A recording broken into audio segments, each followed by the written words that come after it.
Hello, कैसे हैं सब लोग? Good afternoon, good morning, good evening, जिस टाइम पे आप ये वीडियो देख रहे हो।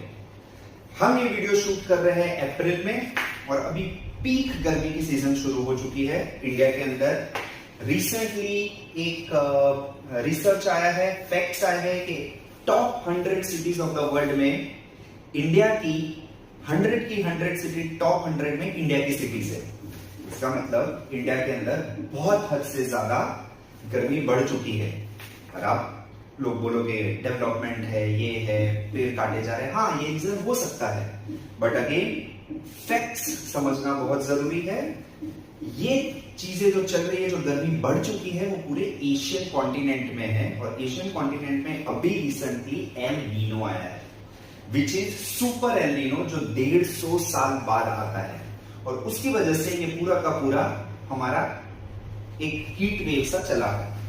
अब ये चीज मैं अभी इस वजह से बता रहा हूं क्योंकि ये नॉर्मली हम डिस्कस करते हैं, दिस आर ज्योग्राफी का पार्ट है। कई लोग बच्चे पूछते हैं सोशल साइंस के अंदर कि हम क्यों सोशल साइंस पढ़ते हैं। ओके, तो वो सोशल साइंस के अंदर ज्योग्राफी कैसे रिलेटेड है, हिस्ट्री पास्ट की कैसे रिलेटेड है, क्योंकि मैंने जैसे बोला 150 साल पहले आया था, उसके बाद अब आ रहा है, तो ये हिस्टोरिकल पॉइंट हो जाता है। इंडिया की तरफ आया है, फिर आपका उससे इकोनॉमिकली कैसे डैमेज होने वाला है, आपका एग्रीकल्चर के ऊपर डैमेज होगा, इस वजह से लोगों के अंदर बहुत हद तक प्राइस राइज हो सकता है। सो this is all economic perspective. और उसके लिए गवर्नमेंट कौन से स्टेप लेने वाले हैं, वो हो गया आपके पॉलिटिकल पर्सपेक्टिव। तो ये सारी चीज मिला के आपका एक डिसीजन लिया जाता है। और ये सब हम सब जानते हैं, नॉर्मली जब आप न्यूज देख रहे होंगे वगैरह, बट ये चीज अब तक हमें सिर्फ और सिर्फ कंपार्टमेंट में बताई जाती थी। ज्योग्राफी के अंदर ये, सोशल साइंस के अंदर ये, इकोनॉमिक्स के अंदर ये, पॉलिटिकल साइंस के अंदर ये चीज होती है। बट इन सबको मिला के एक डिसीजन मेकिंग जो होता है, वो देखने का नजरिया जो है, वो इस बार गवर्नमेंट ने ग्रेड 9 के अंदर ये चैप्टर अंडरस्टैंडिंग सोशल साइंस का पढ़ा के बहुत ब्यूटीफुली एक्सप्लेन किया है। So I would suggest all of you to take this chapter very seriously. The only reason is this chapter will help you to make a decision making in your life considering all these 4 aspects. अब देखोगे normally life के अंदर हम कोई decision एक या दो चीज को लेके करते हैं, लेकिन ये चैप्टर के थ्रू बताया जा रहा है कि डिसीजन सिर्फ एक या दो चीज से नहीं, बट सारी चीजों का, मल्टीपल चीजों को देख के कोई डिसीजन लिया जाता है। And that's why I am literally saying, अगर जो आपको लग रहा है कि ये चैप्टर डिफिकल्ट है, हाँ मानता हूं, समझने में डिफिकल्ट है। द रीजन इज आज तक कभी भी सोशल साइंस को एक मिलके एक मल्टीपल डायमेंशन से नहीं सिखाया गया है। And this chapter makes a perfect example, a perfect justification for social science. ये चैप्टर ना only students but even parents and adults को सीखना चाहिए, समझना चाहिए कि कैसे सोशल साइंस हर एक की लाइफ में डिसीजन मेकिंग में हेल्प करता है। So I am really very much thankful through this medium I am telling NCERT, CBSE और गवर्नमेंट को literally I am telling thank you। आपने नेक्स्ट जनरेशन के लिए डिसीजन मेकिंग का बहुत ब्यूटीफुल चैप्टर लाके रखा है इधर। So now let us start with the first chapter। इसके अंदर जाते हैं और समझते हैं सोशल साइंस कैसे ये सारी चीजों के अंदर अपन को रियल लाइफ के अंदर डिसीजन मेकिंग में हेल्प करता है। आगे जाने से पहले let us first understand the term social science। Okay, तो जब मैं सोशल साइंस बोलता हूं, तो सोशल साइंस के अंदर आप देखोगे दो चीज इन्वॉल्व होती है, एक है सोशल और एक है साइंस। पहले जो चीज मेरे को पता है मैं उसको ध्यान में रखूंगा, लेट अस से science. So what is science? Science is the study of nature. Simple, nature के अंदर कैसे लॉज है, कैसी सारी चीजें डिजाइन है। हम कोई भी चीज करते हैं, साइंस मतलब नेचर के अंदर देखते हैं, तो वो क्यों हो रही है, वो कैसे हो रही है, वो कहां हो रही है, जिस टाइम पे हो रही है वो क्यों उसी टाइम पे हो रही है, ये सारी चीजें, और क्या चीज हो रही है, व्हाट, ये सारे क्वेश्चंस का आंसर देके हम साइंस के अंदर निकालते हैं। So science is a very inquiry based approach to the nature. हम नेचर को जब स्टडी करते हैं तो इंक्वायरी ये 5 क्वेश्चंस लेके रिसर्च करते हैं। अब इसी का सोशल समझते हैं। What is social? सोशल होना मतलब दो जनों के बीच में, एक दो जन या तो एक ग्रुप के बीच में, हम अक्सर बोला जाता है, हमें बोलते हैं कि आप जितना हो सके उतना सोशल बनो, जितना हो सके लोगों के साथ सोशल हो। इसका मतलब जितना हो सके उतना लोगों के साथ आप मिलो, आप एक कन्वर्सेशन करो, आप एक रिलेशनशिप बनाओ। कन्वर्सेशन हो गया, उसके थ्रू रिलेशनशिप बनाओ। अब हर एक जन अपना कन्वर्सेशन, अपना रिलेशनशिप अलग अलग तरीके से करता है, डिफरेंट वेज। तो सोशल और साइंस जब मिक्स करता हूं तो ये चीज को करने के लिए लोग क्यों वो चीज करते हैं, कोई स्पेसिफिक तरीके में क्यों बिहेव करते हैं, कैसे करते हैं, हर एक जन अलग अलग तरीके से कन्वर्सेशन करता है। कहां, कौन से सिचुएशन में, कौन से टाइम पे, कौन से जगह पे किस तरीके से बिहेव करते हैं, कब, कौन से टाइम पे। सो फॉर एग्जांपल आप दोपहर के टाइम पे लंच पे जा रहे हो और रात के टाइम पे लंच पे जाओगे तो आपको डिफरेंस दिखेगा कि कन्वर्सेशन का तरीका, मीटिंग का तरीका, बात करने का तरीका, एक एनवायरनमेंट का तरीका पूरा चेंज हो जाता है with the day and time. Even during some events and some another events. तो कोई खुशी का मौका है तो कोई गम का मौका है, तो किस टाइम पे कैसे बिहेव किया जाता है, और व्हाट, कौन सा सिचुएशन है। ओके, क्या दुख का, मान लो कि कोई रिजल्ट आया है तो रिजल्ट आना एक दुखी एनवायरनमेंट है, तो उस टाइम पे बंदा कैसे बिहेव करता है। But at the same time मान लो कोई एक डिजास्टर हो चुका है, that is also sad event, तो उस टाइम पे बंदा कैसे बिहेव करता है, मोटिवेशन देता है, कंसोल करता है, क्या चीज होती है, दैट इज व्हाट। तो सारी चीजों का again inquiry of the people और अ रिलेशनशिप और a conversation between two people और अ ग्रुप और between group and a group, इस चीज को जब स्टडी करते हैं उसको बोला जाता है social science. So it is at the end of the day a person, a group, how that group और a person behaves, why, what, how, when, where, किस तरीके से बिहेव करते हैं, उस चीज की स्टडी को सोशल साइंस बोला जाता है। तो social science is a study of relationship between people and how they behave in a society, ये उसको अपन सोशल साइंस बोलेंगे। ओके, सो ये बेसिक क्राइटेरिया है सोशल साइंस का। अब जब मैं सोशल साइंस बोलता हूं तो सोशल साइंस के अंदर दो मेन जन ने अपने हिसाब से एक definition the. Okay, so one person who is called Charles beard और एक बंदा है जेम्स हाई। इन दोनों ने अपने अपने तरीके से सोशल साइंस का एक डेफिनेशन दी। उसी टाइम पे जेम्स हाई क्या बोलना चाह रहा है, चार्ल्स बियर्ड ने तो अपनी डेफिनेशन रख दी, बट जेम्स हाई क्या बोल रहा है, जेम्स हाई बोल रहे हैं कि जब भी आप सोशल साइंस को स्टडी करो तो ह्यूमन को तो आप सेंटर में रखोगे ही, बट वो ह्यूमन के साइड बाय साइड ह्यूमन कौन से इवेंट में, कोई फिजिकल स्पेस के अंदर उसको भी स्टडी करो कि वो कौन सा स्पेस है, कहां पे, क्या वो घर में है, क्या वो स्कूल में है, क्या वो एक कॉर्पोरेट मीटिंग में है, क्या वो कहीं बाहर किसी फ्रेंड्स के साथ है, क्या वो रेस्टोरेंट में बैठा है, हर जगह मतलब वो इवेंट को स्टडी करो। दूसरा, वो इवेंट के टाइम पे वो स्पेसिफिक बंदे के या तो ग्रुप के अंदर क्या फीलिंग्स है, फीलिंग्स को दोनों को मिला के जब आप स्टडी करोगे एक ह्यूमन को, तब जाके हम सोशल साइंस को स्टडी करेंगे। तो आप देखोगे इधर एक तो physical is nothing but A event और स्पेस, कौन सी जगह पे अवेलेबल है, और वो जगह पे जब वो है तब उसके अंदर क्या फीलिंग्स है, नॉन फिजिकल स्टिमुलस मतलब क्या चीज उसके अंदर से फीलिंग आ रही है, वो दोनों को जब आप मिलाओगे और वो ह्यूमन को सेंटर में रख के जब आप स्टडी करोगे तो वो चीज को हम सोशल साइंस बोलेंगे। एक एग्जांपल देते हैं दोनों को अंडरस्टैंड करने के लिए। सो लेट अस से कि एक चार्ल्स बियर्ड के हिसाब से, लेट अस से एक मैं केस लेता हूं कि आपका रिजल्ट आया है, आज स्कूल के अंदर रिजल्ट आया है और रिजल्ट में किसी बच्चों के 96 है, किसी बच्चों के 45, 70, 80% है। ओके, अब चार्ल्स बियर्ड बोल रहा है कि आप सिर्फ और सिर्फ ह्यूमन को देखो, वो सिचुएशन को आसपास मत देखो।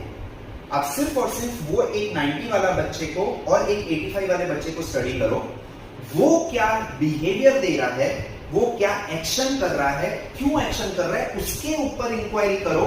बस वो इंक्वायरी जो आप करोगे दैट इज सोशल साइंस। उसके एक्शन, उसका बिहेवियर, उसका वे ऑफ थिंकिंग, वो क्या चीज है, बस उस चीज को आप स्टडी करो, वो चीज सोशल साइंस है। जेम्स हाई बोल रहा है नहीं, वो चीज तो स्टडी करो ही करो आप कि वो कैसे बिहेव कर रहा है, बट वो चीज भी देखो कि क्या वो कौन से स्पेस में है, स्कूल में है एक, और स्कूल में क्योंकि रिजल्ट आया है, दैट्स एन इवेंट, एक रिजल्ट आया है, इस वजह से उसके अंदर क्या फीलिंग्स आई है, और वो फीलिंग्स की वजह से वो कैसा बिहेवियर दे रहा है, दैट इज सोशल साइंस। तो जेम्स हाई बोलता है कि हर एक इवेंट जैसे चेंज होगा, उस इवेंट के दरमियान जो उसकी फीलिंग्स आएगी वो भी चेंज होगी, उसकी वजह से ह्यूमन अलग तरीके से बिहेव करेगा, and that's why this is whole social science. Charles Gate बोलता है इवेंट से कोई लेना देना नहीं है, जो बंदा जिस टाइम पे दो बंदों के बीच में आप एक रिलेशनशिप देख रहे हो, एक एक्शन देख रहे हो, एक तरीके का कन्वर्सेशन देख रहे हो, वो इवेंट से कोई लेना देना नहीं है, आप सिर्फ वो एक्शंस, उसके बिहेवियर को चेक करो, वो सोशल साइंस है, वही आपको राइट आंसर देगा। अब दोनों अपनी अपनी जगह पे सही भी है, अपनी अपनी जगह पे गलत भी है, आपको डिसाइड करना है क्या सही है क्या गलत है। So this were what James High and Charles Beer says about the study of social science. Now, social science पढ़ना क्यों है, समझना क्यों है, तो वो हम समझते हैं इधर। तो सोशल साइंस क्यों समझना चाहिए, तो सोशल साइंस के थ्रू हमें 3 पार्ट का अंडरस्टैंडिंग होता है जो हमें सीखनी चाहिए।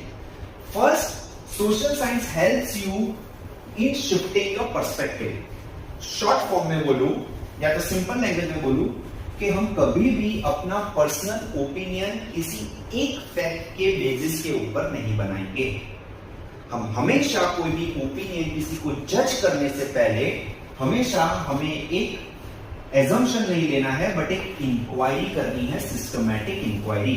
इसका क्या मतलब हुआ, लेट अस से कि कोई स्टूडेंट के, मैं आपके पर्सपेक्टिव से बोलूंगा अभी एक एग्जांपल, लेट अस से किसी स्टूडेंट्स के मार्क्स कम आए हैं। अब जैसे स्टूडेंट्स के मार्क्स कम आते हैं तो नॉर्मली आप देखोगे सोसाइटी के अंदर या तो लोग बोलते हैं कि ये बंदा डम है, ओके, ये बंदा होशियार नहीं है। This is normal statements which we have heard, और उसको अक्सर वो बच्चे को या तो वो स्टूडेंट को कहीं ना कहीं पे ग्रुप से अलग थलग किया जाता है, और फिर वो बच्चा अपने हिसाब से एक कम मार्क्स वाले ग्रुप के अंदर अपना ग्रुप बनाते हैं। But this is where social science says no, this is not right. कभी भी किसी के ऊपर पर्सनल ओपिनियन सिर्फ एक चीज को देख के मत बनाओ।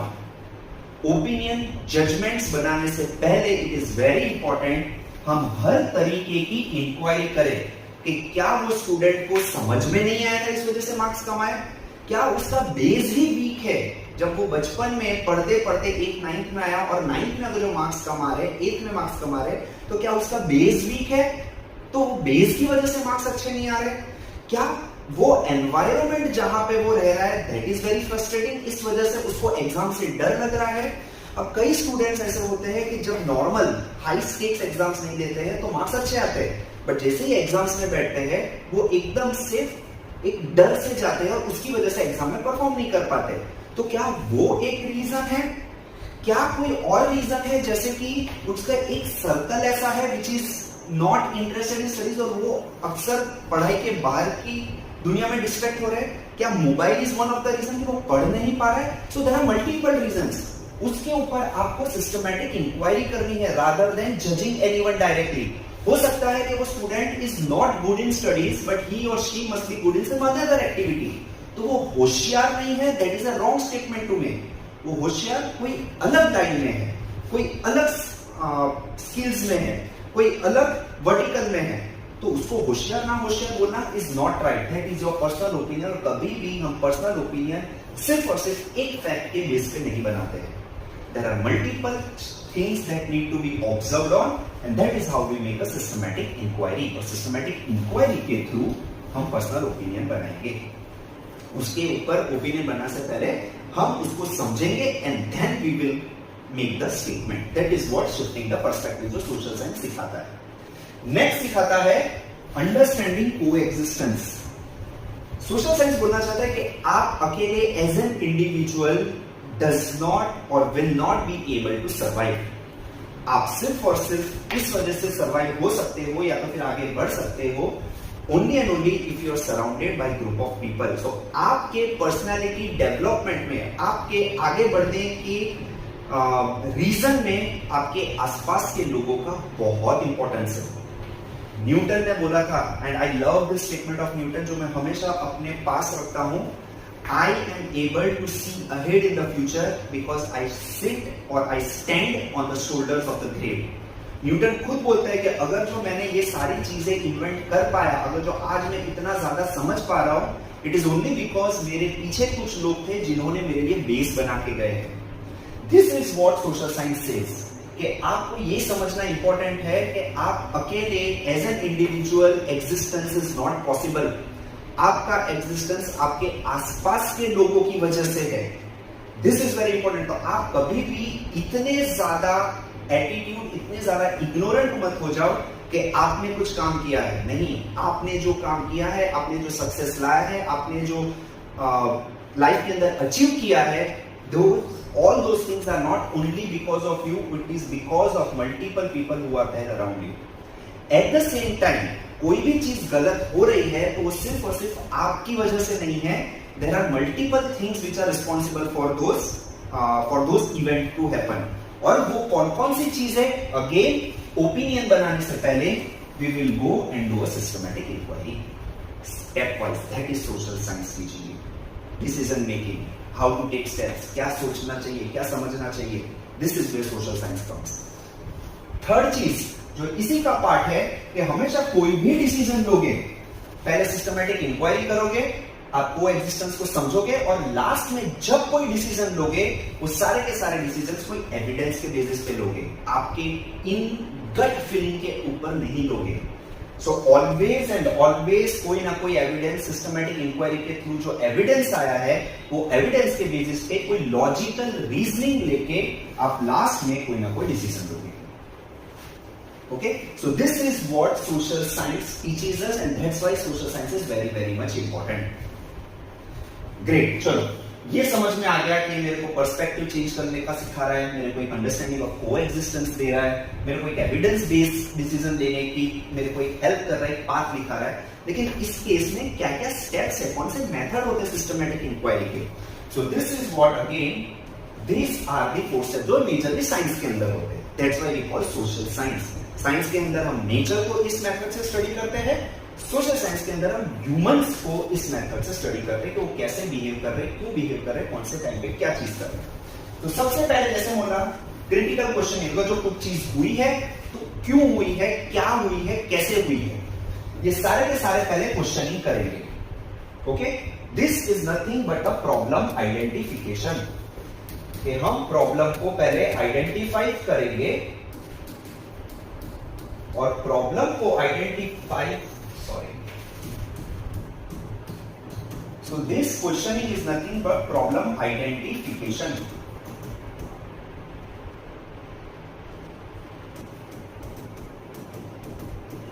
हमने प्रॉब्लम को आइडेंटिफाई किया.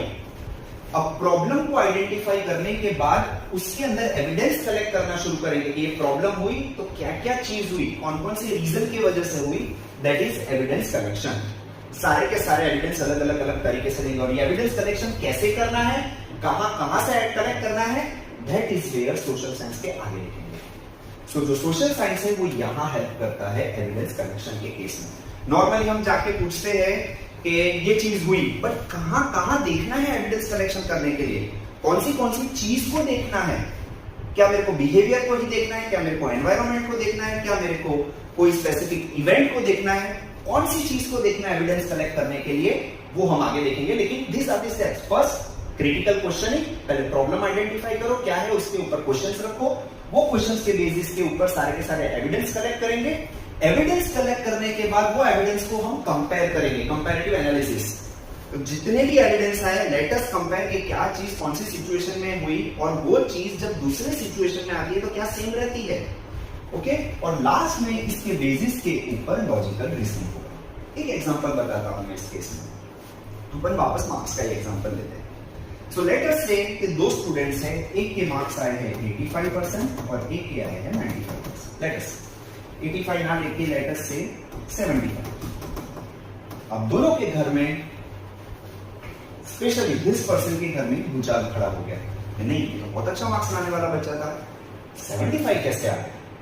तो फर्स्ट क्वेश्चन इज, जो क्रिटिकल क्वेश्चन होगा कि इसके अंदर मार्क्स नहीं आए, उसका रीजन क्या है, what, so that is very important. Rather than creating opinion, पहले हम क्वेश्चन ही करेंगे what were the reasons for him और her to score this many marks, जब वो ऑलरेडी पीछे अच्छे से मार्क्स ला रहा था 7th 8th के अंदर। ओके, अब आता है एविडेंस कलेक्शन की बात।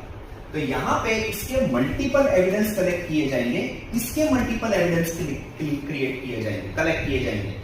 तो 75 मार्क्स का अगर आया है तो क्या वो मोबाइल था उसके पास, वो कितना टाइम स्टडी में निकालता था, वो कितना फ्रेंड्स के साथ घूमता था, होम एनवायरनमेंट कैसा था, क्या वो होमवर्क वगैरह करता था, एक्सेट्रा एक्सेट्रा, क्या वो जो भी चीज करता था was he able to understand all those things and do it.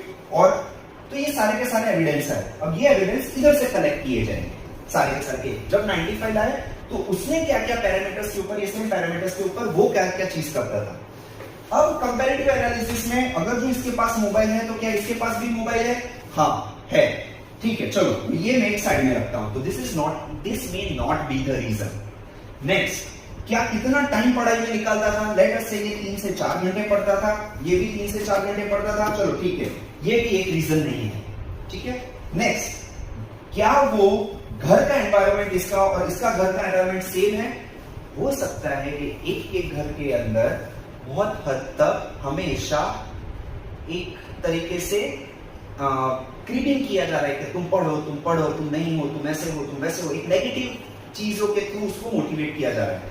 जबकि इधर हमेशा से कूल एटमॉस्फेयर दिया जा रहा है कि नहीं ठीक है, तुम पढ़ो, what do you need, what is the support that we need to give it to you. एक डिसीजन मेकिंग पावर इसको दिया जा रहा था, जबकि इधर सारी चीज खो भी जा रही थी। Now this is called comparative analysis.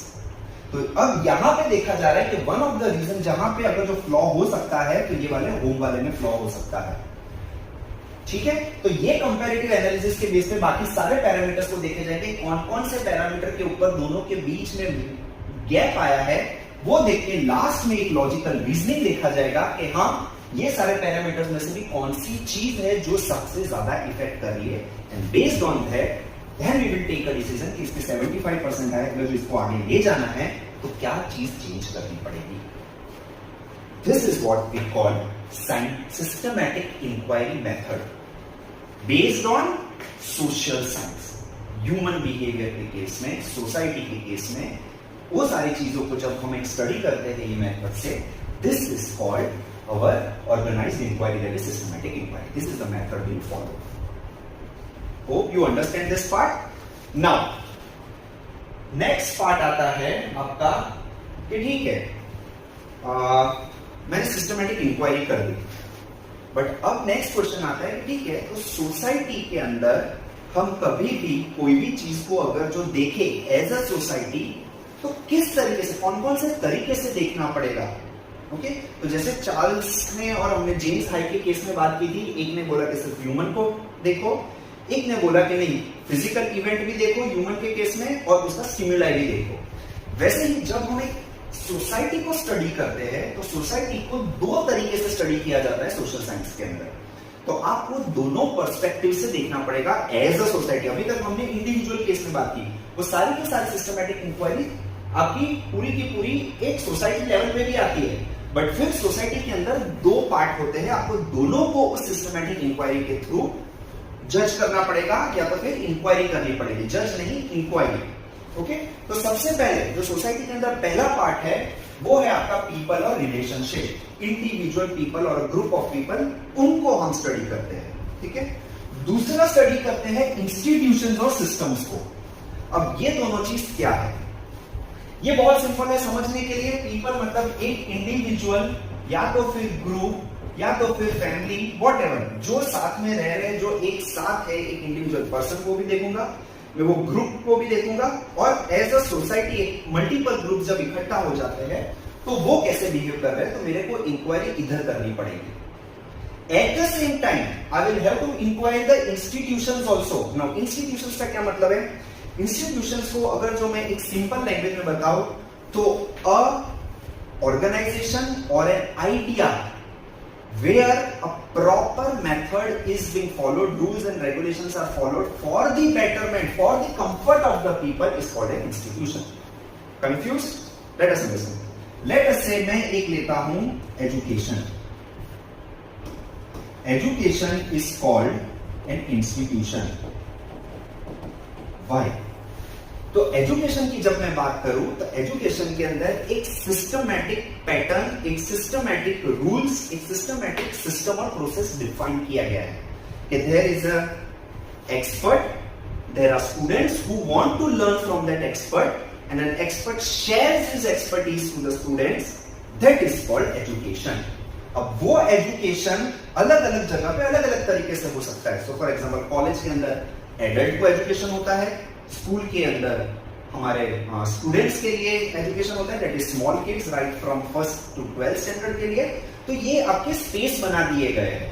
Okay, but everywhere education का मतलब है an expert sharing his expertise to the learners who want to learn something. That is called education. So education is an institution because एक set path, एक set process, एक set system defined है. Okay. Similarly, let us say medical.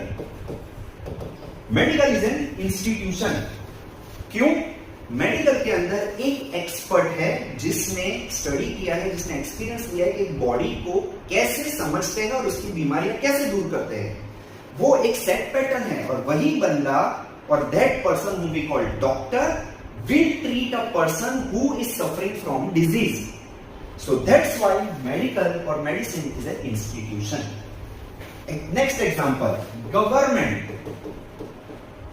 Government के अंदर भी एक set system, एक method बनाया हुआ है कि there will be a person who will be responsible for a group of people in area to take care for their security, for their growth, for their progress.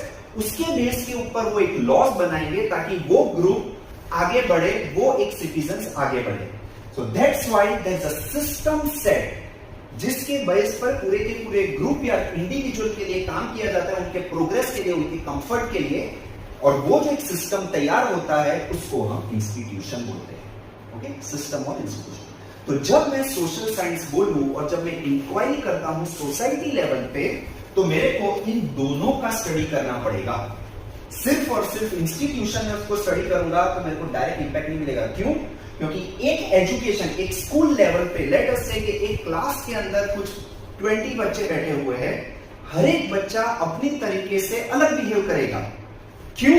Because that individual child is being exposed to multiple, जैसे हमने आगे पीछे देखा, एक घर के environment के through अलग से एक्सपोजर है, उसका फ्रेंड सर्कल अलग है, उसका वे ऑफ थिंकिंग अलग है, उसके एक्सपीरियंसेस अलग है. इस वजह से हम पीपल को भी स्टडी करेंगे और वो पीपल जब ग्रुप एक एजुकेशन एटमोस्फियर में बैठा है तो वो एजुकेशन का जो इंस्टीट्यूशन है वो इंस्टीट्यूशन एक इंस्टीट्यूशन से हमेशा अलग होता है.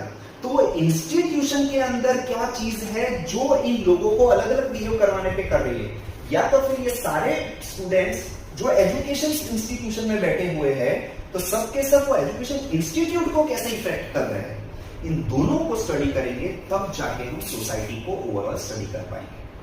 That's what social science is. I hope you understand this part. अब जब हम पीपल या तो छोटे ग्रुप को बोलते हैं उसको हम माइक्रो बोलते हैं, और क्योंकि institution impacts a very large area and that's why it is called a macro. तो माइक्रो एंड मैक्रो. सो अब माइक्रो एंड मैक्रो हो गया. उसके बाद लेट अस सी, तो हमने स्टार्टिंग में देखा था एविडेंस कलेक्शन. मैंने बोला था एविडेंस कलेक्शन में देयर आर मल्टी, हमें पता नहीं कि कहां से हम एविडेंस कलेक्ट करें, कौन से क्वेश्चंस पूछे, कौन से डोमेन या कौन सी चीज के ऊपर फोकस करें. यहां पे हमारा नेक्स्ट पार्ट आता है, that is what we call system issues को कैसे हम डायग्नोस करें या तो फिर कैसे अंडरस्टैंड करें, कैसे फाइंड आउट करें. डायग्नोस मतलब फाइंड आउट, कैसे फाइंड आउट करें, कौन से क्वेश्चंस पूछें. तो एविडेंस कलेक्शन सोशल साइंस में आपको 4 अलग अलग डिपार्टमेंट्स दे दिए, 4 अलग अलग वर्टिकल दे दिए, और 4 वर्टिकल को ध्यान में रखते हर एक प्रॉब्लम को चारों वर्टिकल के ऊपर क्वेश्चनिंग करो, एविडेंस कलेक्ट करो, ये आपको एक सेट पाथ बना के देगी।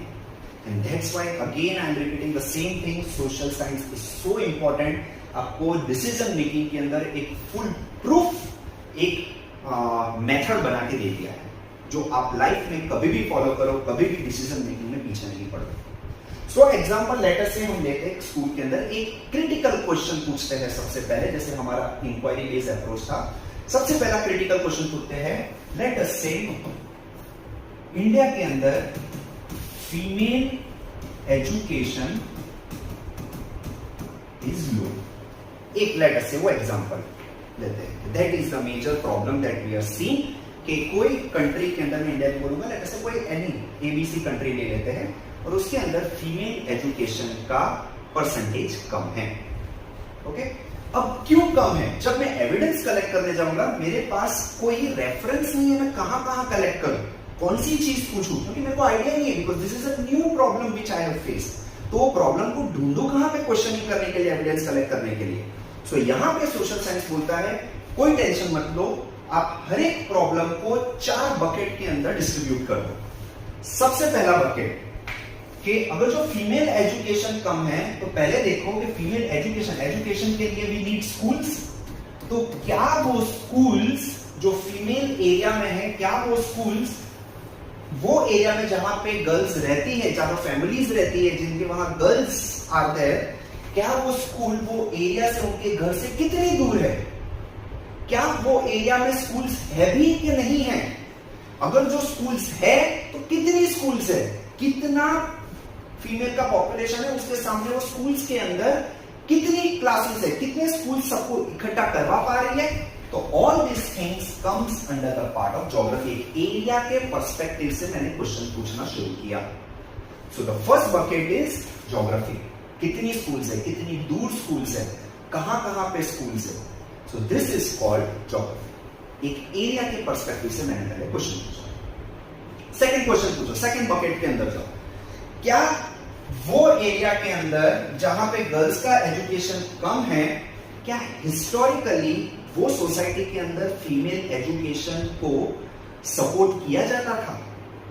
क्या उनके माइंडसेट के अंदर हमेशा, क्या एल्डर्स एक पैट्रियार्चियल सोसाइटी है या फिर एक मैट्रियार्चियल सोसाइटी है, कि जहां पे फीमेल ओरिएंटेड सोसाइटी है, या फिर वो एक मेल ओरिएंटेड सोसाइटी? और मेल ओरिएंटेड सोसाइटी तो क्या मेल हिस्टोरिकली फीमेल को एजुकेशन दे रहे थे? क्या उनको इतना एजुकेशन को वैल्यू दिया गया है, या ओवर देयर प्रीडोमिनेंटली गर्ल्स की जल्दी शादी करवा दी जा रही है, एक्सेट्रा एक्सेट्रा।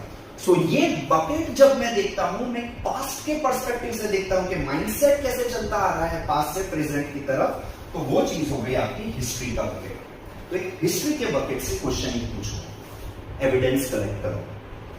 थर्ड बकेट आता है, जो आता है आपका इकोनॉमिक पर्सपेक्टिव से, कि जहां पे गर्ल्स का एजुकेशन कम है, क्या वहां पे एफोर्डेबिलिटी लोगों की है? स्कूल्स हो सकते हैं, पास्ट के अंदर भी एजुकेशन अच्छे से दिया जा रहा है, बट क्या वो फैमिली के अंदर अभी हाल में, क्या वो सोसाइटी के अंदर, वो ग्रुप ऑफ फैमिली के अंदर एफोर्डेबिलिटी है कि बच्चों को स्कूल भेज सके, गर्ल चाइल्ड को स्कूल भेज सके? सो दिस, जहां पे पैसों का बकेट आता है, टू अंडरस्टैंड कि इकोनॉमिक कैसी है, कैसी एफोर्डेबिलिटी है, तो आप इकोनॉमिक के क्वेश्चन पूछो। तो थर्ड बकेट के अंदर क्वेश्चन पूछो, एविडेंस कलेक्ट करो। Next comes the fourth bucket, and the fourth bucket is related to political science. Political science का बकेट कैसे एविडेंस कलेक्ट करेंगे? क्या स्टूडेंट्स को, गर्ल स्टूडेंट्स को सपोर्ट करते हुए वहां पे कुछ रूल्स रेगुलेशंस है? क्या गवर्नमेंट ने या तो सोसाइटी एज सच जनरल ने गर्ल्स को ज्यादा एजुकेशन दे, उसके लिए कुछ क्या बोलते हैं, कुछ सिस्टम डेवलप किए हैं? क्या उन्होंने कोई ऐसे रिवॉर्ड दिए हैं कि गर्ल्स एजुकेशन करेंगे तो उनको कुछ रिवॉर्ड मिलेगा? तो वो सारी सिस्टम जब हम वो बकेट के अंदर एविडेंस कलेक्ट करते हैं, उसको बोला जा रहा है political. So for example let us से ज्योग्राफी, स्कूल्स अवेलेबल है, हिस्टोरिकली भी ओपन सोसाइटी है, एफोर्डेबिलिटी भी है, बट गर्ल्स को स्कूल भेजने के लिए या तो स्कूल्स में जाने के लिए कोई अपॉर्चुनिटी ही नहीं दिख रही है आपकी रूल्स रेगुलेशंस में, कि वो गर्ल्स एज अ चाइल्ड अगर जो एजुकेशन लेके अच्छा कर भी ले, बट बाहर जाके उनको कोई अपॉर्चुनिटी ही नहीं मिल रही है as a individual to get successful to use their education, तो फिर कोई क्यों एजुकेशन लेगा? So this comes under the political part. So social science आपके वो जो 4 सिस्टमेटिक हमने देखा था इंक्वायरी बेस करने के लिए कहां पे क्वेश्चन किया जाए ताकि एविडेंस कलेक्ट हो, तो 4 बकेट के अंदर आप क्वेश्चनिंग कर सकते हो, geographical, historical, economical and political. इससे आगे बढ़े अब तो वही चीज, ये जो 4 चीजों के बकेट के बेस के ऊपर जब क्वेश्चनिंग करते हैं, इसको बोला जाता है the 4 core lenses of social science. कोई भी चीज को देखने का, एविडेंस कलेक्ट करने के 4 मेजर लेंसेज है, आपको 4 तरीके से देखना पड़ेगा आपको। सबसे पहले जैसे मैंने बोला ज्योग्राफी के पर्सपेक्टिव से, नेक्स्ट हो गया आपका हिस्टोरिकल पर्सपेक्टिव से, नेक्स्ट हो गया आपका political science, rules and regulations हो गया, एंड लास्ट हो गया economic, that is your money और फाइनेंस के पर्सपेक्टिव से। जब चारों पर्सपेक्टिव से आप देखोगे, चारों जगह पे आप एविडेंस कलेक्ट करोगे, उसके बाद जाएगा कंपैरेटिव एनालिसिस पे। कंपैरेटिव एनालिसिस क्या ज्योग्राफी के अंदर वन ऑफ द रीजन है, या हिस्टोरिकल है कि हिस्टोरिकल ठीक है, तो फिर पॉलिटिकल के अंदर का जो आपको 4 में से कोई ना कोई एक जगह पे हमेशा कुछ फ्लॉ मिलेगा, और फिर वो फ्लॉ के ऊपर काम किया जाता है to solve the problem, solutions निकाले जाते हैं। ओके, नाउ एक और एग्जांपल देखते हैं। हमने स्कूल का एग्जांपल देखा, फीमेल एजुकेशन का। एक एग्जांपल देखते हैं जो आपके टेक्स्ट बुक में दिया गया है, अर्बन फ्लड, कि एक जगह पे अर्बन फ्लड आया है, और यही दिस आर द सिस्टम्स आप जब न्यूज में देखते हो कि कहीं पे अर्थक्वेक आ गया, कहीं पे फ्लड आ गया, कहीं पे कोई ब्रिज गिर गया, तो जब उसका सॉल्यूशन निकाला जाता है, इंक्वायरी, आप कई बार सुना होगा कि एक इंक्वायरी कमेटी बिठाई गई। वो इंक्वायरी कमेटी क्या करती है?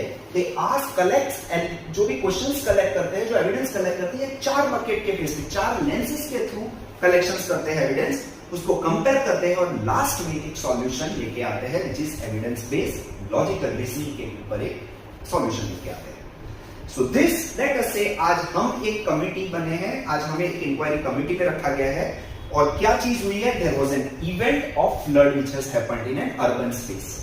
तो अर्बन स्पेस में एक फ्लड हुआ है, so as an inquiry committee team हम बैठेंगे और 4 बकेट के ऊपर क्वेश्चनिंग करना शुरू करेंगे, एविडेंस कलेक्ट करना शुरू करेंगे।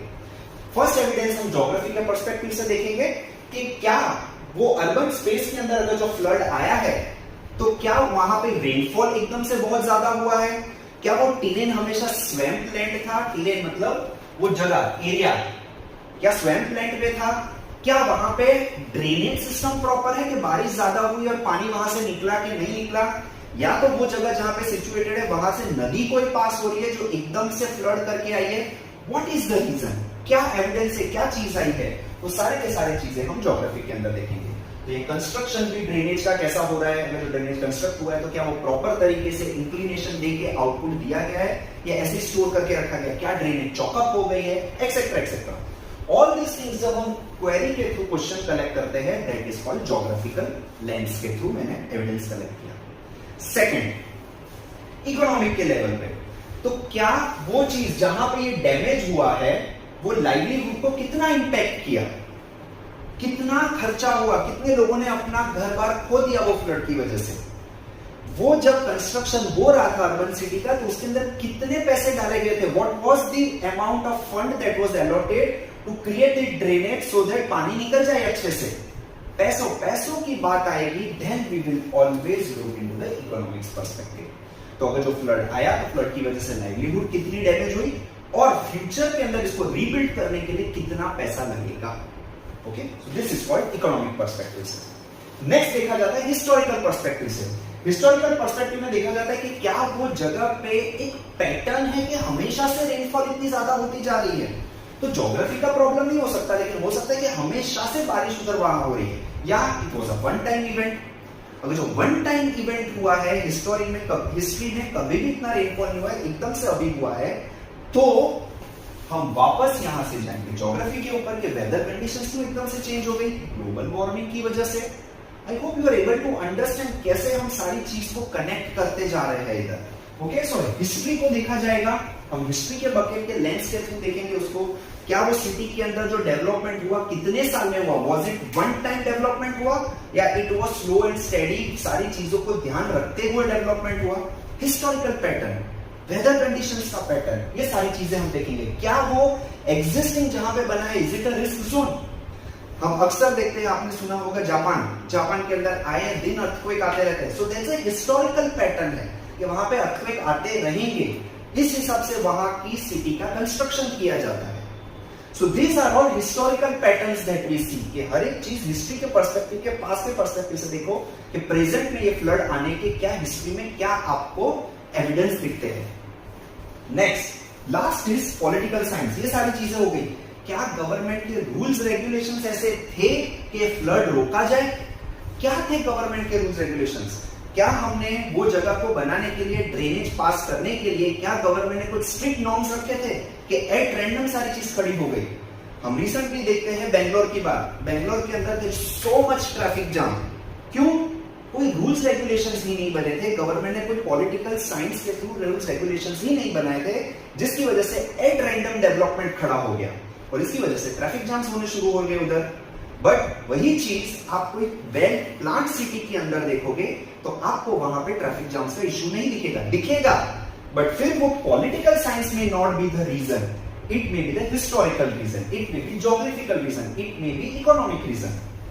सो जब रूल्स रेगुलेशंस के थ्रू में ये कंटेक्स्ट से देख रहा हूं कि क्या ये अर्बन फ्लड्स आए, तो अर्बन फ्लड्स के अंदर क्या एडमिनिस्ट्रेशन ने ध्यान रखा था ये चीज का कि ड्रेनेज कैसे की जाए, वहां पे डेवलपमेंट कितना फास्ट हुआ है, कितना स्लो हुआ है, ये सारी चीजों का रूल्स रेगुलेशंस क्या फॉलो हुए थे जब कोई बिल्डिंग बना रहे थे, जब रोड बना रहे थे, ड्रेनेज बना रहे थे, क्या रोड ड्रेनेज से ऊपर है या नीचे है? तो सारी चीजों को देखने का जो नजरिया है that is political science. So urban flood को अगर जो मेरी इंक्वायरी कमेटी बैठेगी और वो चीज जब देखेगी, उसको एविडेंस कलेक्ट करेगी, उसके बेस पे लॉजिकल रीजन कंपैरिजन करेगा, तो these are the 4 buckets they will look into. Okay, so this is why we call social science के अंदर कोई भी decision making are taken care of or taking into 4 lenses into perspective: geography, history, economics, political science. Next, अब आते हैं values के ऊपर और हम इधर जाएंगे कि जो भी social science के अंदर कोई भी चीज अगर जो हम इंप्लीमेंट करते हैं तो हर एक चीज के पीछे एक वैल्यू होती है।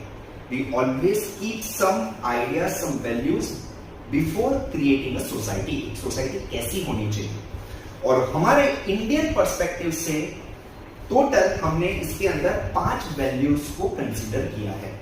Okay, so which are this 5 values? The first value is diversity. Diversity का शॉर्ट में मतलब है अलग अलग टाइप के लोगों का होना, प्रेजेंस। अलग अलग टाइप का बोले तो डिफरेंट रिलीजन के लोग हो सकते हैं, डिफरेंट जेंडर के लोग हो सकते हैं, डिफरेंट इकोनॉमिक लेवल के लोगों से, डिफरेंट कास्ट के लोग हो सकते हैं, डिफरेंट लैंग्वेज स्पीकिंग पीपल हो सकते हैं। सो दिस इज कॉल्ड डाइवर्सिटी। मतलब एक जगह पे मल्टीपल टाइप के लोग रहना is called diversity. Different types of people, that is called diversity. किसी को भी डाइवर्सिटी के अंदर बोला जाता है कि कोई किसी को भी, जैसे हमने बोला था सोशल साइंस में फर्स्ट में, it helps you to change your perspective. वो पर्सपेक्टिव क्या कि कोई कास्ट नीचे या ऊपर है उसके ऊपर स्टीरियोटाइप मत बनाओ। That is what our values is कि डाइवर्सिटी, हर एक लोग अलग अलग टाइप के और हर एक लोगों की अलग अलग स्किल्स है, हर एक लोगों की अलग अलग टैलेंट है। किसी को, एक बंदे को देख के पूरी की पूरी एक ग्रुप को आप स्टीरियोटाइप मत करो। डाइवर्सिटी है, डाइवर्सिटी रहेगी, डाइवर्सिटी रहने दो। बट ये डाइवर्सिटी क्या, अलग अलग टाइप के लोग हैं, तो इनको जब साथ में रह के हम एक दूसरे की स्किल्स को, एक दूसरे की बिलीफ्स को, एक दूसरे की लैंग्वेजेस को, एक दूसरे के जेंडर को एक्सेप्ट करके, उनकी स्ट्रेंथ और वीकनेस को एक्सेप्ट करके सब एक साथ रहे, सबको इक्वल अपॉर्चुनिटी दे, उसको बोला जाता है इंक्लूसिविटी। सबको इंक्लूड किया। कोई एक बहुत अच्छा है, फिजिकली फिट बंदा है, जबकि कोई डिसेबल्ड है, तो डिसेबल्ड को भी एक नॉर्मल सोसाइटी के अंदर कैसे इंक्लूड किया जाए, कैसे उसको बताया जाए कि yes you are also acceptable in our society. वो जो चीज हम करते हैं वो वैल्यू को बोला जाता है इंक्लूसिविटी। अलग अलग रिलीजन के लोग साथ में रहना, इसको बोला जाता है इंक्लूसिविटी। बट यहां पे बहुत इंपॉर्टेंट पॉइंट है, हर एक डाइवर्स टाइप के लोगों को जब हम रिस्पेक्ट के साथ देखेंगे, staying so that we respect each other and stay together, that is called inclusivity. Next आता है सस्टेनेबिलिटी, और ये sustainability is majorly related to your environment. हम सब चाहते हैं कि डेवलपमेंट हो, बट डेवलपमेंट किसके बेस के ऊपर? बिल्डिंग पे बिल्डिंग, इंडस्ट्री पे इंडस्ट्री खड़ी कर दे, लेकिन एनवायरमेंट ही नहीं बचा, तो ह्यूमन का सर्वाइवल कैसे पॉसिबल है? अंडरस्टैंडिंग कोएग्जिस्टेंस, स्टार्टिंग में देखा था कि ह्यूमन अगर जो सर्वाइव हो पा रहा है, उसका एग्जिस्टेंस है, तो सिर्फ और सिर्फ आसपास के लोगों या वो इंडिविजुअल नहीं, आसपास के लोगों की वजह से, एंड आसपास के लोगों में आपका एनवायरमेंट भी आ जाता है। So if you increase, this is the dilemma normally sustainability के अंदर फेस किया जाता है कि इफ यू इंक्रीज डेवलपमेंट, अगर जो आप डेवलपमेंट को इंक्रीज कर रहे हो, if you work on increasing development, तो बाय डिफॉल्ट है कुछ ना कुछ एनवायरमेंट डिग्रेड होने वाला है। आप रोड बनाओगे जंगल के अंदर या तो फिर कहीं पे भी, सोसाइटी या तो कहीं पे भी आप जब रोड बनाओगे, बाय डिफॉल्ट है पेड़ कटने वाले हैं। बट ऐसा नहीं है कि सिर्फ आप डेवलपमेंट करते ही रहो और एनवायरमेंट चलता ही जाए ताकि एक पॉइंट पे एनवायरमेंट ही ना रहे। नहीं, इन दोनों को बैलेंस करके चलना है कि आपका डेवलपमेंट भी हो और आपका एनवायरमेंट भी सस्टेन रहे, and this balance is called sustainability.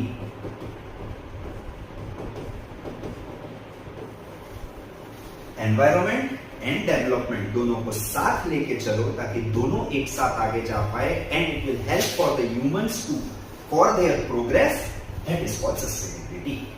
Okay, so next, equality and equity. अब ये बहुत माइनर डिफरेंस है इक्वालिटी और इक्विटी के बीच में। क्या डिफरेंस है? So let us take a scenario, और वो सिनेरियो की मदद से इक्वालिटी और इक्विटी को समझते हैं हम।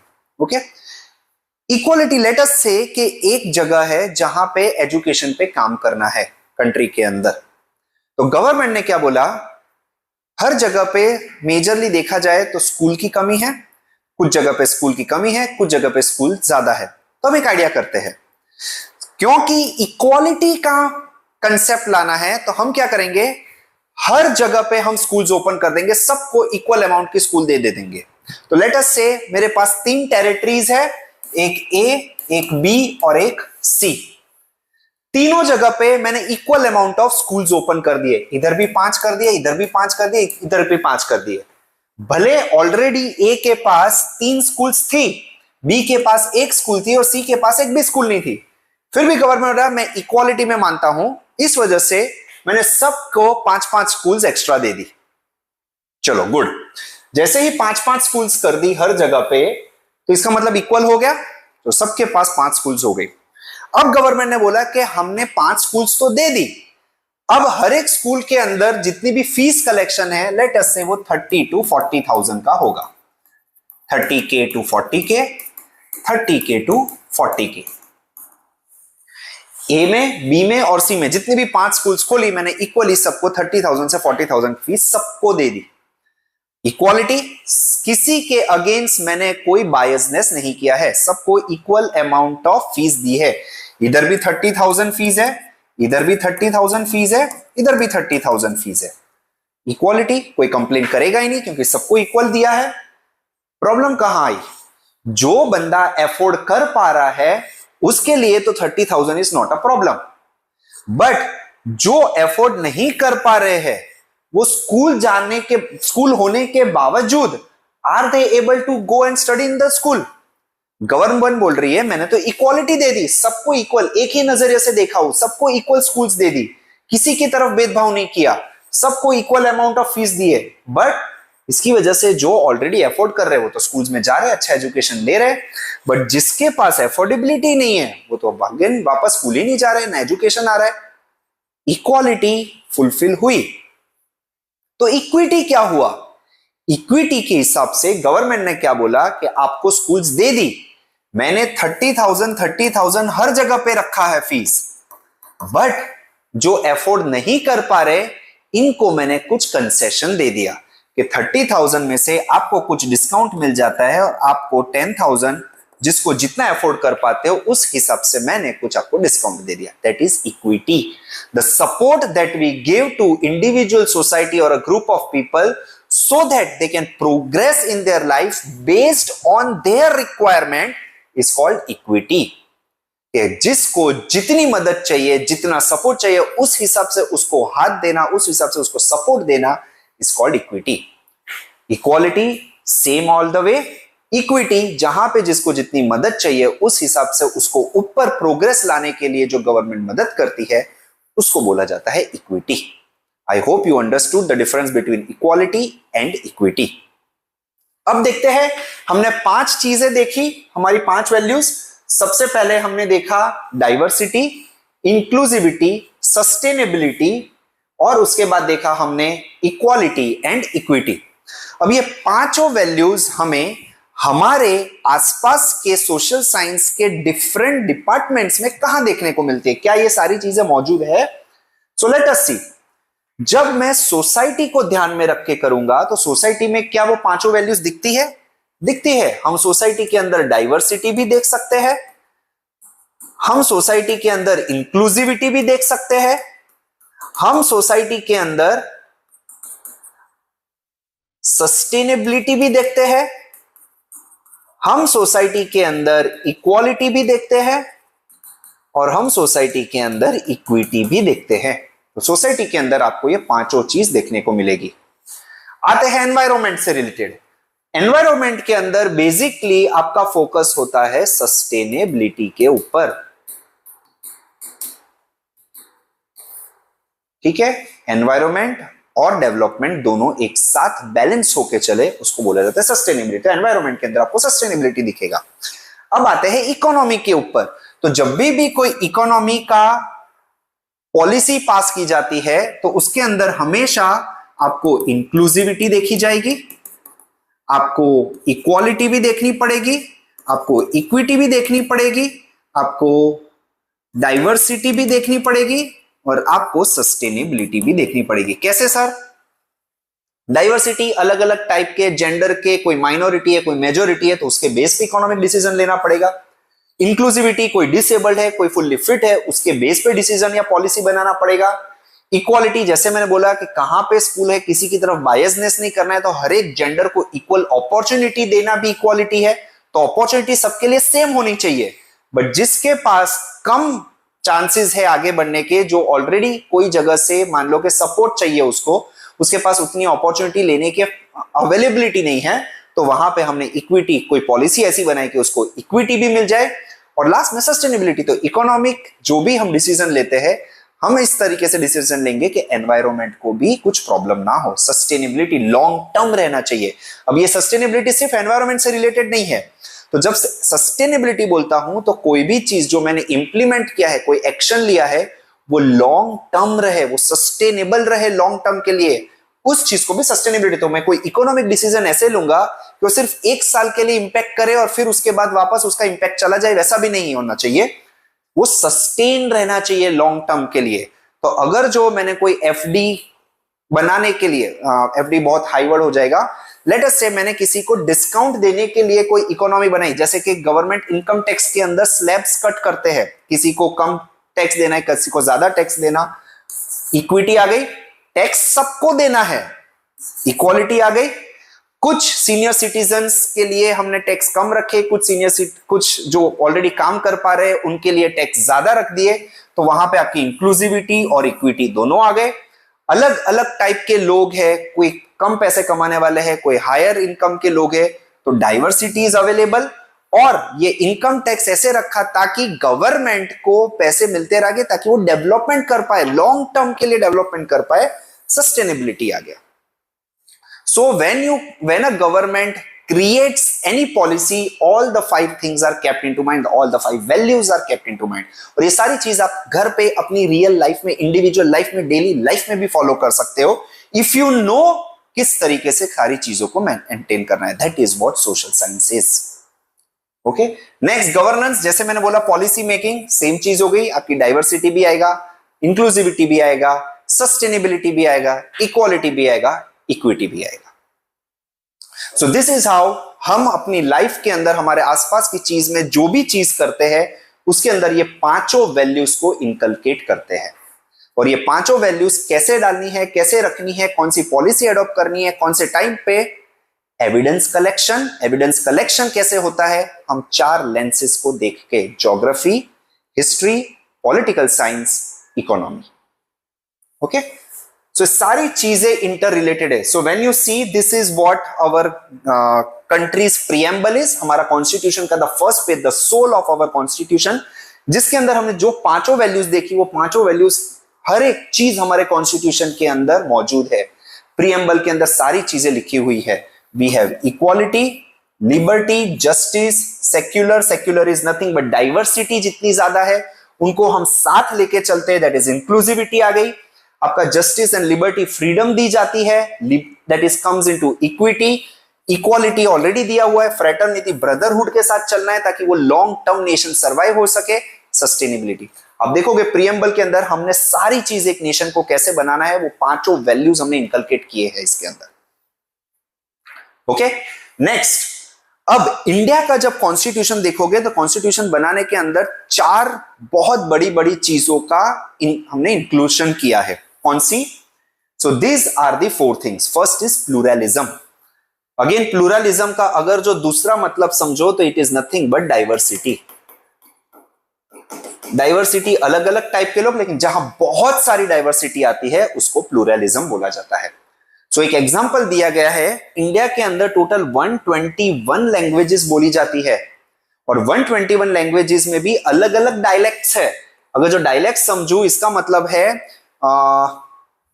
लेट अस से मैं गुजरात, आप गुजरात से हो और आप गुजराती बोलते हो तो गुजराती साउथ गुजरात की अलग होगी, आपकी सौराष्ट्र की गुजराती अलग होगी, आपकी नॉर्थ गुजरात की गुजराती अलग होगी। वैसे महाराष्ट्र में जो मराठी बोलते हैं वो आपका कोंकण एरिया की मराठी के लैंग्वेज थोड़ा एक्सेंट अलग होगा, मुंबई का अलग होगा। वैसे ही आप नॉर्थ में यूपी में चले जाओ तो जहां पे हिंदी बोली जाती है तो हिंदी में भी आपकी लिपि, आपका लैंग्वेज बेस सेम है लेकिन अवधी आ गई, भोजपुरी आ गई, वो अलग अलग जो लैंग्वेज आती है वो सारे के सारे डायलेक्ट्स हो गए। So these are rationalized mother tongues. Main 121 languages, उसके अंदर सारे के सारे अलग अलग डायलेक्ट्स आ गए। ओके, तो इन सब को मिला के गवर्नमेंट जो आगे ले जाती है दैट इज इंक्लूसिविटी। ओके, अब इसमें से भी इफ यू सी हमारे कॉन्स्टिट्यूशन के अंदर हमने 22 लैंग्वेजेस आउट ऑफ 121, 22 लैंग्वेजेस को ऑफिशियल कंसीडर किया है as per the 8th schedule. ठीक है, 8th शेड्यूल, वो कौन कौन सी लैंग्वेजेस है? So these are the 22 languages. Excuse me, इसके अंदर से 15 लैंग्वेजेस तो आपको कोई भी आपकी करेंसी नोट के पीछे दिखेगी। तो अगर जो 100 रुपए की करेंसी नोट होगी तो उसके अंदर 15 लैंग्वेज के अलग अलग लैंग्वेज में वो 100 रुपए अलग अलग लैंग्वेज में लिखे होंगे। So these are all 15 languages. उसके अलावा दीज आर टोटल 22 लैंग्वेज, उसके अलावा नहीं। So those 15 languages are part of this 22 your scheduled languages, official languages. तो गवर्नमेंट के अंदर जब भी कोई कम्युनिकेशन करना होता है, आपकी कोई डॉक्यूमेंटेशन होता है, वो डॉक्यूमेंटेशन ये 22 लैंग्वेजेस इंडियन लैंग्वेजेस में होगा। इसके अंदर these are the Indian 22 languages और English is considered to be the common language of communication. Okay, so these are 22 Indian languages and 1 English as a common communication language. Next देखते हैं scientific temper. तो India के अंदर constitution में लिखा है कि कोई भी, हम जितने भी डिसीजंस लेंगे और हम जो भी चीज करेंगे, हमारा ऑब्लिगेशन जो भी होगा वो फंडामेंटल ड्यूटी साइंटिफिक टेम्पर के हिसाब से होगा। Again scientific temper, evidence collection वाले जो 5 स्टेज हमने देखे थे, क्रिटिकल क्वेश्चनिंग, एविडेंस कलेक्शन, उसके बाद कंपैरेटिव एनालिसिस और उसके बाद लास्ट में आपका लॉजिकल रीजनिंग के बेसिस पे एविडेंस आप लोगे। So this is how we follow in constitution का जो भी पॉलिसी बनती है सोशल साइंस का मेथड फॉलो करके पॉलिसीज बनती है। That is what we call scientific temper, social science. Okay, next decentralization. India के अंदर सेंट्रल अथॉरिटी, अनलाइक चाइना जैसे फॉर एग्जांपल कुछ कंट्रीज है जहां पे आपका एक whole and sole central authority है, वो सबके लिए डिसीजन लेता है। India believes in decentralization. आपका नेशनल लेवल पे जो डिसीजंस आपके डिफेंस से रिलेटेड, फिनेंस से रिलेटेड, इंटरनेशनल रिलेशन से रिलेटेड डिसीजंस आपके सेंट्रल जो लोकसभा के थ्रू हम प्राइम मिनिस्टर और उसकी कैबिनेट डिसाइड करते हैं या तो फिर इलेक्ट करते हैं वो लेंगे। बट स्टेट लेवल पे यू हैव चीफ मिनिस्टर जो स्टेट से रिलेटेड रिस्पॉन्सिबिलिटीज लेगा। उसके नीचे हमने 73rd अमेंडमेंट में, कॉन्स्टिट्यूशनल अमेंडमेंट में इवन रूरल के अंदर पंचायत एक राज डिक्लेयर कर दिया कि रूरल लेवल, वो पंचायत विलेज लेवल का डिसीजन वो वहां की पंचायत लेगी। सरपंच और उनके साथ जो 4 जन है मिलके, 5 जन मिलके, the panchayat will take the decision for their villages. Prime minister के पास इतना टाइम नहीं है एंड ना कोई प्राइम मिनिस्टर की कैपेबिलिटी है कि वो हर एक इंडिया के इतने सारे विलेजेस के अगेंस्ट डिसीजन ले, इतने सारे स्टेट्स के लिए डिसीजन ले।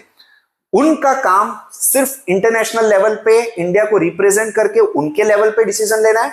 स्टेट के लेवल के सारे डिसीजन चीफ मिनिस्टर और उनकी कमेटी, कैबिनेट कमिटीज लेगी, और विलेज लेवल के ऊपर पंचायत लेगी और वहां के लोग लेंगे। So this is called decentralisation.